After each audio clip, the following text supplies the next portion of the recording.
नमस्कार, आपका स्वागत है। इस संपूर्ण विश्व में सर्वशक्तिमान ईश्वर ही है और उनकी इच्छा के बिना एक पत्ता भी नहीं हिल सकता। ये बात समय समय पर सिद्ध हो चुकी है। ईश्वर प्रत्यक्ष रूप से भले ही दिखाई ना दे, लेकिन अप्रत्यक्ष रूप से वह इस संसार के कण कण में बसा हुआ है। यह बात भी सत्य है कि हम में से कुछ लोग बहुत भाग्यशाली होते हैं, क्योंकि उन पर ईश्वर की विशेष कृपा होती है और कुछ ऐसी शक्तियां उनके आसपास हमेशा विद्यमान होती है जो हर समय उन्हें सही मार्ग दिखाती है और हर मुश्किल में सहायता करती है। यही नहीं, ये ईश्वरीय शक्तियां कुछ ऐसे व्यक्तियों को चुनती है जो खुद भी सही मार्ग पर चलकर दूसरे लोगों का भी सही मार्गदर्शन कर सके और उनकी सहायता कर सके। लेकिन हमें कैसे पता चल सकता है कि किन व्यक्तियों के साथ यह अलौकिक शक्ति है या ईश्वर की कृपा कौन से व्यक्तियों पर है? तो आपको बता दें कि हमारे प्राचीन ग्रंथों में कुछ ऐसे संकेतों के बारे में बताया गया है जिनसे हम ये समझ सकते हैं कि उस व्यक्ति पर ईश्वर की कृपा है और अलौकिक शक्तियां हमेशा उसके साथ मौजूद रहती है। तो चलिए जान लेते हैं उन संकेतों के बारे में।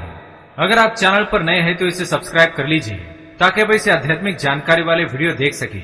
साथ ही वीडियो को लाइक करना ना भूलें।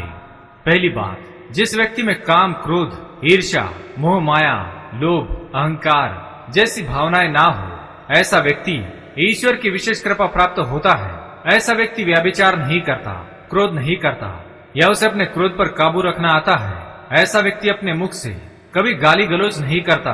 अपने मन में ईर्ष्या की भावना ना रखकर अपने आचरण और व्यवहार से दया और प्रेम की भावना से दूसरों के साथ पेश आता है। ऐसा व्यक्ति संतोषी वृत्ति का होता है, यानी कि उसे किसी भी वस्तु का अत्यधिक लालच नहीं होता है। उसे जितना प्राप्त होता है उसी में वो स्वयं को संतुष्ट मानता है। दूसरी बात, अगर किसी व्यक्ति को सपने में कई बार मंदिर या उसके आसपास का परिसर दिखाई देता है तो शास्त्रों में ऐसे व्यक्ति को भाग्यशाली माना गया है जिनको अपने सपने में ईश्वर का बार बार साक्षात्कार होता हो, जिनके साथ ईश्वरीय शक्तियां जुड़ी हुई होती है। केवल उन्हें ही सपने में ईश्वर दिखाई देते हैं। भगवान ऐसे व्यक्तियों को कुछ विशिष्ट संकेत भी देते हैं जिनसे वह व्यक्ति समझ सकता है कि अलौकिक शक्तियां हर कदम पर उसके साथ है। तीसरी बात, जो व्यक्ति अपने दैनिक कार्यों से बचा हुआ समय ईश्वर की भक्ति, आराधना और नामस्मरण में व्यतीत करता है और ईश्वर को ही सत्य मानते हुए उनकी अनुभूति करने में समर्थ होता है, वास्तव में उस व्यक्ति के आसपास एक ईश्वरीय शक्तियों का पवित्र घेरा होता है जिसके कारण उसे ईश्वर का आभास होता रहता है। चौथी बात, जो व्यक्ति समाज के प्रति अपना दायित्व समझते हुए सद्कार्य और पुण्य के काम करता है, मुसीबत में फंसे लोग तथा गरीब और लाचार व्यक्तियों को यथासंभव सहायता करता है, आपदा और विपदा के समय मनुष्य तथा पशु पक्षियों की हर तरह से सहायता करता है, बूढ़े, असहाय और अपंग लोगों की समर्पित भाव से सेवा करना अपना कर्तव्य समझता है, धार्मिक कार्य करता है। ऐसा व्यक्ति वास्तव में समाज के लिए उदाहरण सिद्ध होता है। लेकिन आपको ये बता दें कि हर कोई व्यक्ति ऐसे काम नहीं करता है। जिस व्यक्ति के ऊपर भगवान की विशेष कृपा होती है उसी व्यक्ति के अंदर ऐसे गुण उत्पन्न होते हैं। ऐसा व्यक्ति अंत में मोक्ष की प्राप्ति कर लेता है। पांचवी बात, ईश्वरीय कृपा प्राप्त व्यक्तियों में एक अनोखी शक्ति भी होती है और वह शक्ति है पूर्वाभास की। पूर्वाभास यानी कि भविष्य में होने वाली कुछ विशेष घटनाओं का पहले ही आभास हो जाना। अगर आपको भी भविष्य में होने वाली कोई दुर्घटना या कोई अच्छी घटना के बारे में पहले ही अंदाजा लग जाता है तो आपके ऊपर भगवान की विशेष कृपा है। छठी बात, कुछ लोगों को हमेशा अपने आसपास एक विशिष्ट प्रकार की सुगंध का अनुभव होता है। हमेशा सुगंधित फूल, धूप, अगरबत्ती या कपूर जैसी पवित्र सुगंध का झोंका सा हवा में तैरता हुआ महसूस होता है तो ये उसके आसपास ईश्वर की उपस्थिति का संकेत है और देवी देवताओं का आशीर्वाद उस व्यक्ति पर होता है। सातवीं बात, ईश्वर का समय यानी कि ब्रह्म मुहूर्त, जो कि सुबह 3:30 बजे से लेकर 5:30 या 6 बजे तक का समय होता है, हमारे शास्त्रों में इस समय को बहुत ही महत्वपूर्ण माना जाता है। ब्रह्म मुहूर्त को देवताओं का समय माना गया है क्योंकि इस समय वातावरण में एक अनोखी और सकारात्मक ऊर्जा का संचार होता है।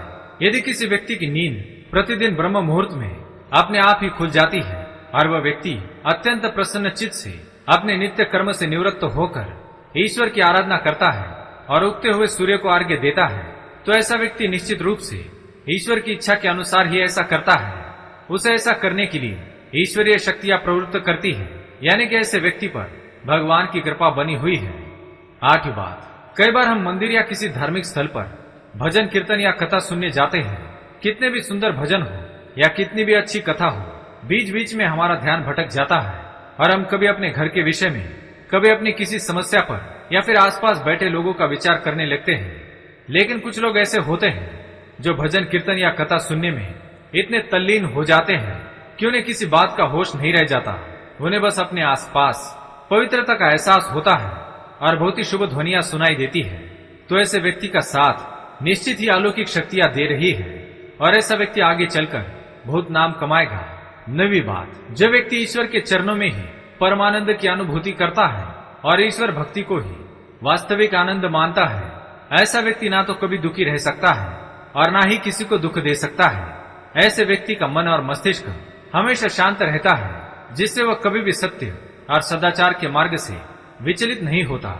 यही उसे ईश्वर से मिला हुआ एक विशेष आशीर्वाद होता है, जिससे वे हमेशा समाज में मान और सम्मान प्राप्त करते हैं। तो दोस्तों, ये थे वो 9 संकेत जिनसे हमें यह पता चलता है कि किसी व्यक्ति पर ईश्वर की कृपा है। अगर आपको भी ऐसे संकेत मिलते हैं तो कमेंट करके अवश्य बताएं। वीडियो पसंद आए तो लाइक करें, कमेंट में जय श्री कृष्ण अवश्य लिखें, साथ ही चैनल को सब्सक्राइब करें। धन्यवाद।